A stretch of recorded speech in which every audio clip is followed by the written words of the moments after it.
नमस्कार, बहुत बहुत स्वागत है दोस्तों आप सभी का आपके अपने YouTube चैनल पर। आज की बड़ी खबरें और मुख्य समाचार आप लोगों के लिए लेकर हाजिर हैं, जहां पर एक एक करके जानेंगे दोस्तों इन सभी बड़ी खबरों को।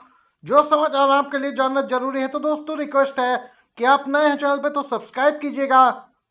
और आप लोग भी मानते हैं कि वोटिंग बैलेट पेपर से ही होना सही एक तरीका है, तो एक लाइक वीडियो को जरूर कीजिएगा। सबसे बड़ी खबर आ रही है तेलंगाना से। जी हाँ, तेलंगाना कांग्रेस शासित राज्य है, उससे एक बड़ी अपडेट अभी अभी आ रही है। तेलंगाना में विधान परिषद की 3 सीटों के लिए काउंटिंग जारी है। तेलंगाना में एमएलसी की 3 सीटों के लिए आज सुबह 8 बजे से मतगणना शुरू हो गई। जिन निर्वाचन क्षेत्रों में मतगणना की जा रही उनमें से एक स्नातक निर्वाचन क्षेत्र और 2 शिक्षक निर्वाचन क्षेत्र शामिल है। मतगणना केंद्रों पर सुरक्षा के कड़े इंतजाम किए गए, साथ ही पूरी प्रक्रिया पर कैमरा और वेबकास्टिंग के जरिए कड़ी नजर रखी जा रही। दोस्तों, यहाँ पर मतगणना में कई कर्मचारियों की ड्यूटी लगाई गई। आपको बताते चलें, संभावित नतीजे यहाँ पर हैं दोस्तों। 4 मार्च दोपहर तक संभव बताए जा रहे हैं।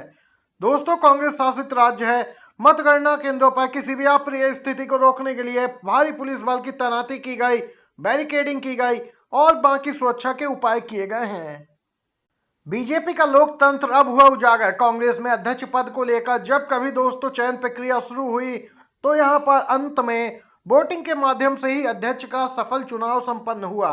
चाहे मल्लिकार्जुन खड़गे हों या कोई और, वोटिंग के जरिए कांग्रेस में अध्यक्ष चुना जाता। लेकिन बीजेपी का लोकतंत्र एकदम से उलट है। ये लोग लोकतंत्र की बात तो करते हैं, लेकिन सबसे अनुशासन वाली पार्टी बीजेपी में ही अंदरूनी तौर पे कोई अनुशासन नहीं है, कोई लोकतंत्र नहीं है, क्योंकि बीजेपी अध्यक्ष के लिए कभी वोटिंग नहीं हुई। बीजेपी में सभी राष्ट्रीय अध्यक्ष निर्विरोध चुने गए हैं, यानी सिर्फ एक ही व्यक्ति नॉमिनेशन करता है और बिना वोटिंग अध्यक्ष चुनाव जीत लिया जाता है। दोस्तों, अब यहाँ पे कांग्रेस पार्टी इस मामले को लेकर बीजेपी को जबरदस्त तरीके से ट्रोल कर रही है। इसी के साथ अगली खबर जानते हैं। बिहार में एक बार फिर सियासी हलचल तेज हुई। बजट से ठीक पहले अचानक सीएम नीतीश से मिलने पहुंचे राज्यपाल। बजट से ठीक पहले अचानक सीएम नीतीश से मिलने पहुंचे राज्यपाल। बड़ी खबर बिहार की सियासत से निकलकर सामने आ रही, जहां बिहार का बजट पेश होने से पहले राज्यपाल आरिफ मोहम्मद खान अचानक सीएम नीतीश कुमार से मिलने उनके आवास पहुंच गए। राज्यपाल के अचानक सीएम हाउस पहुंचने के बाद सियासी हलचल तेज हो गई। दरअसल दोस्तों, बिहार की सियासत में कब क्या हो जाए इसका कोई पता नहीं होता और किसी को पता नहीं है। ऐसे में जब सीएम और राज्यपाल की मुलाकात होती तो सभी की पैनी नजर होती है विधानसभा में बिहार का बजट पेश होना, लेकिन उससे पहले राज्यपाल का सीएम हाउस पहुंचना काफी कुछ यहाँ पे बदलाव का संकेत कर रहा है। सियासी हलचल तेज है। कांग्रेस नेता और पूर्व सांसद उदित राज ने आकाश आनंद को बीएसपी के उत्तराधिकारी समेत सभी पदों से हटाए जाने के बाद इस पार्टी के कार्यकर्ताओं से कांग्रेस में शामिल होने का अनुरोध किया। दोस्तों, बसपा के राष्ट्रीय अध्यक्ष मायावती द्वारा अपने भतीजे आकाश आनंद को पार्टी की सभी जिम्मेदारियों से मुक्त किए जाने के कुछ ही घंटों बाद कांग्रेस नेता उदित राज ने बीएसपी कार्यकर्ताओं से कांग्रेस में शामिल होने का आह्वान किया। कांग्रेस के पूर्व सांसद उदित राज ने मायावती की आलोचना करते हुए दावा किया कि उनके कार्यों से ही उनकी पार्टी का पतन हो रहा। उन्होंने कहा, मायावती अपनी पार्टी को खत्म कर रही हैं और बसपा में दलितों या अन्य पिछड़ा वर्ग के लिए कोई मिशन नहीं बचा। उदित राज का बयान 17 फरवरी के उस विवाद के बाद सामने आया जब उन्होंने मायावती पर बहुजन आंदोलन को कमजोर करने का बड़ा आरोप भी लगाया था। देख सकते हैं, मायावती ने अपने भतीजे को ही सभी पदों से हटा दिया है बीएसपी में। इसी के साथ दोस्तों अगली खबर की तरफ बढ़ते हैं। कांग्रेस का बड़ा नेता अपने समर्थकों समेत जाने वाला था बीजेपी में। राहुल गांधी की एक पोस्ट से पार्टी हो गई एकजुट। केरला कांग्रेस में बीजेपी ने बड़ा खेल कर ही दिया था, लेकिन ऐन समय पर राहुल गांधी ने कमान संभाली दोस्तों, और एक ऐसा पोस्ट किया जिसके बाद कांग्रेस में एकजुटता और बढ़ गई। बीजेपी को झटका लगा।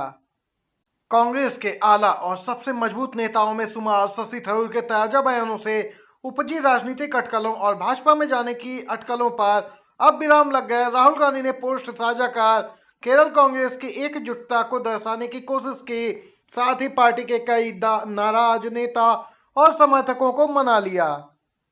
राहुल गांधी ने अपने सोशल मीडिया पोस्ट में केरल कांग्रेस के नेताओं के साथ एक तस्वीर साझा करते हुए लिखा कि हम एकजुट हैं और एक ही लक्ष्य की ओर बढ़ रहे हैं।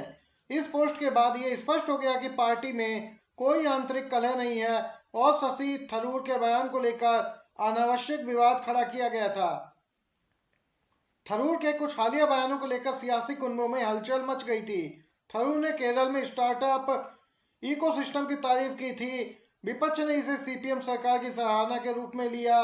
दोस्तों, आप यहाँ पर देख सकते हैं कांग्रेस एकजुट है केरल में। हरियाणा निकाय चुनाव में 46% मतदान, 12 मार्च को नतीजे। रोहतक में भिड़े कांग्रेस और बीजेपी समर्थक। हरियाणा में रविवार को 9 नगर निगम समेत 40 निकायों के लिए मतदान संपन्न हुआ। दोस्तों, चुनाव आयोग ने अब डेटा जारी किया है कि शाम 6 बजे तक कुल 46% वोटिंग दर्ज की गई 2 मार्च को। दोस्तों, आपको बताते चलें, मतदान के दौरान कई जिलों में ईवीएम खराबी, फर्जी वोटिंग और चुनावी झड़पों की खबरें सामने आई।